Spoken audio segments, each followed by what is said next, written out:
buddy. Hi, friends. My name is Michaela Bell, and I am so glad you're here. I recently had a conversation with one of my good friends, and it was January 17th, and she said to me, Michaela, it is literally 2 weeks into the new year, and I have already slid back into pretty much all of my bad habits. Like, how did I not even last 2 weeks? If you can relate to this episode was written for you. Today, we're going to talk about how to make your habits stick, how to learn actually how do we acquire habits, why do we do them repeatedly, and how can we make and break habits. So let's dive into it. We all have habits, right? I mean, it is we brush our teeth in the morning, it's the route that we take to work, it is having a glass of wine when you're cooking dinner, it is gossiping in the break room back when we actually went to offices. It's brushing your teeth, right? All these things. We all have habits. So it's really important to understand why we have habits. And I think it's one of the reasons why people slide into bad habits is because they don't actually have the knowledge of how a habit is formed. And when you have this knowledge, you'll understand how to work with your brain and your body instead of working against it. Because I'm telling you something, your body, your brain is a system. It's a well-oiled machine. If you don't understand the system and you're working against it, you'll almost always fail. And if you're serious about making some changes this year, then this lesson today, this topic is really important. So how do we acquire habits? And why the heck do we have habits to begin with? Well, habits are formed when we do a task repeatedly. There's a reward at the end of that task. When we do a behavior over and over and over again, our brain says, hey, I recognize this pattern and I want to use as little energy as possible. So I'm going to create and make this a habit. Habits are actually hardwired into our brain, which again is why we kind of slide back into them, is because we don't forget bad habits. They're hardwired into our system. The first time I learned about something called a habit loop was a couple years ago when I read this book, The Power of Habit by Charles Duhigg. I think that's how you say it. I am like the worst when it comes to pronouncing people's names, but it's a phenomenal book. My other favorite book when it comes to habits is The Atomic Habits by James Clear. He's also one of my favorite people to follow on Instagram. Highly recommend. I put the link for those two books in the show notes. And I also have spent hours listening to podcasts about habit formation, especially when it comes to the neuroscience of habit formation. So before you can hack a system, you first have to understand. You have to have a solid understanding of it. So I'm going to boil down the books that I've read, the countless hours I've spent listening to podcasts, and I'm going to bring you a hopefully 10 to 12 minute episode that saves you quite a bit of time and frustration. So I mentioned the habit loop a little bit ago. What exactly is this? Well, it's a loop. It kind of looks like this. So it begins with a trigger that leads to a behavior that leads to a specific result, which usually has a reward to it. So let's use a common habit, which is checking social media. It starts with a trigger. Let's say you feel overwhelmed at work. You grab your phone, you hit IG, and you see somebody has liked a photo or sent you a DM. When that happens, there's a release of dopamine in the brain, and that cements the neural connections in the brain with this new routine, in particular in the prefrontal cortex. Every time you get that hit of dopamine in the reward system in your brain, it reinforces that habit. Habits can be good and habits can be bad. One of the things I listened to in a podcast recently was that worry is actually a common habit for moms. And now you might think, what is the reward of worry? Well, to the brain, worry communicates that you care about that person and you actually get a little release of dopamine. So when the kids leave to go to school or they go on a field trip or they're out of your presence, that is a trigger for a routine of worry, which releases dopamine. It's like so interesting how that works. The brain doesn't particularly like to work hard. When it recognizes this pattern, it likes to cement it in what we call system 1. not really we, but just neuroscientists, I hear them say that a lot. System one. System one is like the flow system. This is your autopilot. This is where habits live. It's the easy routine. In the book, The Power of Habit, Charles Duhigg writes, habits, scientists say, emerge because the brain is constantly looking for ways to save effort.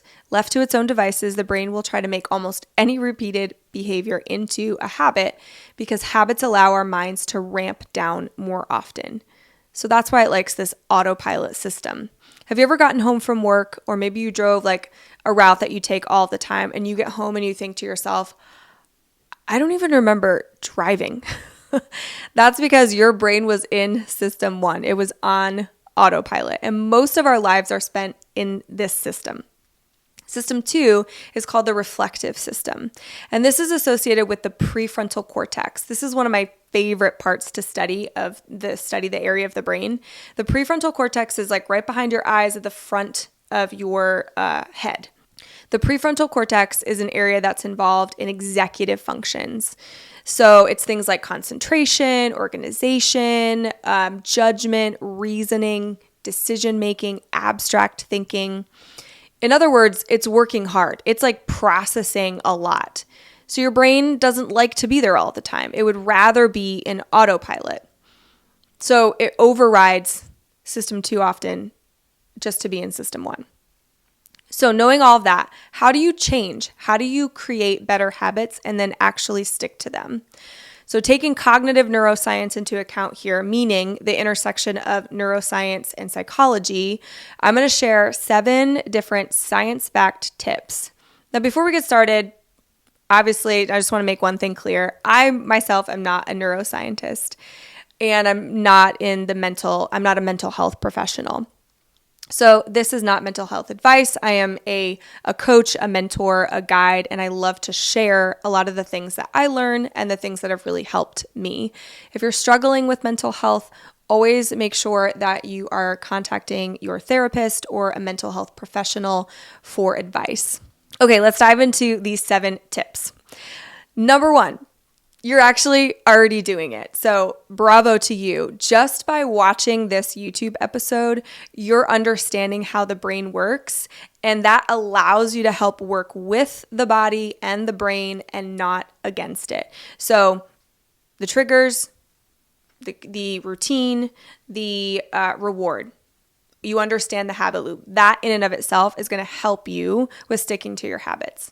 Number 2 is understand why you want to create this new habit. Some of us like to put in our goal poster, like lose 10 pounds. It's actually not really what you want. What you want is to walk into a room and not feel so insecure. What you want is to feel more confident when you're being intimate with your spouse. It's important to understand what is my genuine, authentic desire behind the why of why I want to create this habit. That helps you to connect it with the reward system. So understanding your why creates a much deeper connection and a deeper sense of motivation to create this new habit and stick with it. Number 3, I love this one, is leaning into the yes instead of focusing on the no. So instead of focusing on the things that you're giving up, think more about the new habit and less on what the current habit is that you're trying to break. So let's say, for example, you're wanting to give up wine. Spend time romanticizing the mocktail drinks that you're going to create. Have a blast finding the most beautiful recipes on Pinterest. Focusing on no, like I can't drink wine, puts you in the posture of lack, and it also tests your willpower regularly. Your willpower is kind of like a battery, and every time you make a decision, every time you have to say no to something, your battery life goes down on your willpower. So instead, flip it and lean into the yes. Focus on the things that you get to do. That allows you to put yourself in the posture of something that is significantly more abundant. No depletes your willpower and puts you in a lack mindset. So lean into the yes. Focus on the things that you get to do. Number 4 is understand that stress is a huge huge indicator. Stress is like being chased by a predator, and the only thing that you care about is getting away from that predator. Like the last thing you're thinking about is, let me make sure I'm focusing on my new habit, right? So if you're under a lot of stress, it's going to be significantly harder for you to lean into good habits. So what can you do to set yourself up to reduce stress in your life? Number 5 is, before you can ever break a habit, you first have to break a belief barrier. If you don't think that you're capable of being consistent or losing the weight, then you're going to live out of that belief system. If you're struggling with this one, this is something that I do all the time, and I personally also struggle sometimes with this. So I like to watch YouTube videos of people that are doing the things that I desire to be doing. What this does is it provides the brain with evidence that it's possible. So that is the thing that really helps me to break a belief barrier. I also surround myself with people who are doing the things and living the life that I really desire to be living.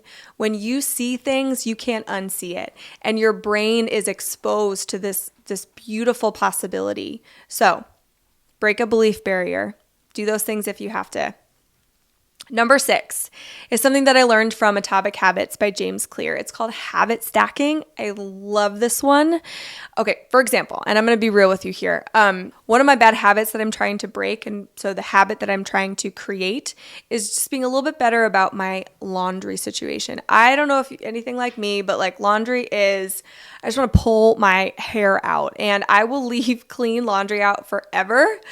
And I just was like, you know what? I really want to get on top of being a little bit more organized and doing my laundry and being an adult.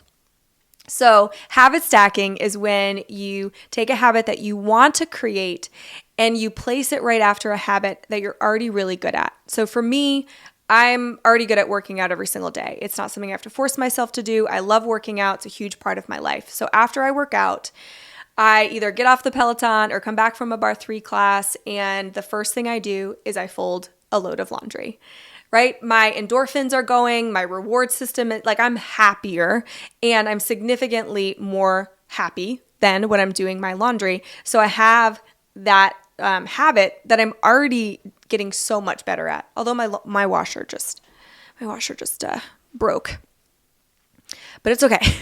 Number 7, last but not least. It is next to impossible to change a habit if your brain is not in its optimal state. The number one thing that I have changed for myself recently is focusing on this. How can I have more optimal brain? How can I put myself in a more optimal brain state? The number one thing to do, and I actually have a future episode coming out about this, so I'm not going to go too much into this, but sleep is one of the most important things and one of the biggest factors in the success of the most popular New Year's resolution. So for example, if you want to lose weight, a lack of sleep decreases something called leptin. Leptin is the hormone that actually makes you feel full. It also boosts something called ghrelin, which is known as the hunger hormone. And that's what that hormone does, is it increases your appetite. It sends a signal to your brain that says, I feel hungry. A lack of sleep also causes increased activity in the amygdala, which is the area of your brain responsible for how you kind of handle your emotions. So when the amygdala is firing and like going crazy, your emotional state is as well. And most of the time, it's much harder for your emotional responses to be handled well. So this means you can be moody, you can be emotional, extra emotional, which doesn't usually lead to healthier, happier relationships in your life. All this to say, sleep is incredibly important. Exercise is really important for your brain health as well. Same thing as like regulating your nervous system, taking walks, making sure movement is a part of your daily routine. If you hear nothing else from this episode today and you want to create better habits in your life, put sleep at the very top of that. Get to bed every single night, 9:30, 10 o'clock.